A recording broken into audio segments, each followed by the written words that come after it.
How's it going, you guys? In this video, we're going to be talking about solving systems of linear and quadratic equations. Essentially, all this is like if we were to graph these, we have a line and we have a quadratic function. Remember, systems of equations is just where they intersect. So for this one, if they don't intersect, this one would not have a solution.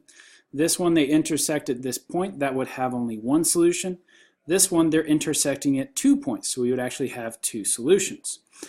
So solving these systems is not too bad, because notice we have a y solved for in both of them.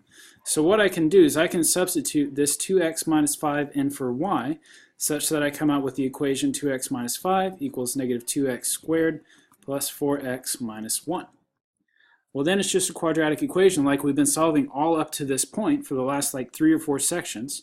So I need to make it equal 0, so I'll subtract 2x and add 5 to the other side. So if I have 0 equals negative 2x squared minus 2x, so plus 2x there, and plus 5, so plus 4. Okay, so then I like factoring. That's my method I choose. If you want the quadratic formula, you can do that. If you want to complete the square, you can do that. Whatever you want to do. I notice that these are all divisible by 2, and so I'm going to go ahead and divide everything here by negative 2, so that way it gets rid of my negative in front of my x squared as well. So I have 0 equals x squared minus x minus 2. This will factor as x minus 2 and x plus 1. So now I have the solutions, x equals 2 and x equals negative 1. So remember, these are ordered pairs. I have the x value of the ordered pair. Now I need to find the y value of my ordered pair. Notice these have an x and a y value, x and a y value, x and a y value. So if I want to find the y value, the easiest thing to do is just substitute it into my function, where I have y equals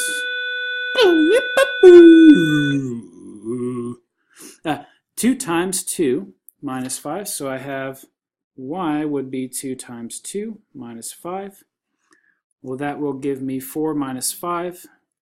So 4 minus 5 is negative 1. So I have a solution at 2, negative 1. I also have a solution if I were to plug in negative 1, that would be negative 7. So at negative 1, negative 7. That system has two solutions. All right, looking at another one. Same sort of idea. Let's see. Let's do the last one. Why not? So we can do the same thing. I know y is the same thing as negative x minus 2, so if I substitute it, I have negative x minus 2 equals negative 5x squared minus x plus 3.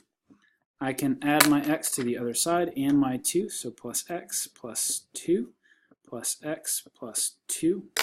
So we have 0 equals negative 5x squared plus 0x plus 5. So now to solve this, it's going to be easiest if I just get the x squared by itself. So if I subtract that 5 back over, I know it seems like crazy work, but it's kind of cool that the x squared is by itself. So I have negative 5 equals negative 5x squared. Then I can divide both sides by negative 5 and negative 5. So I have 1 equals x squared.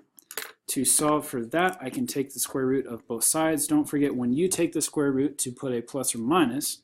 So I have x equals plus or minus 1. So again, we have two solutions. We have a solution when x equals 1. We also have a solution when x is negative 1. So if I plug these points in, I have 1.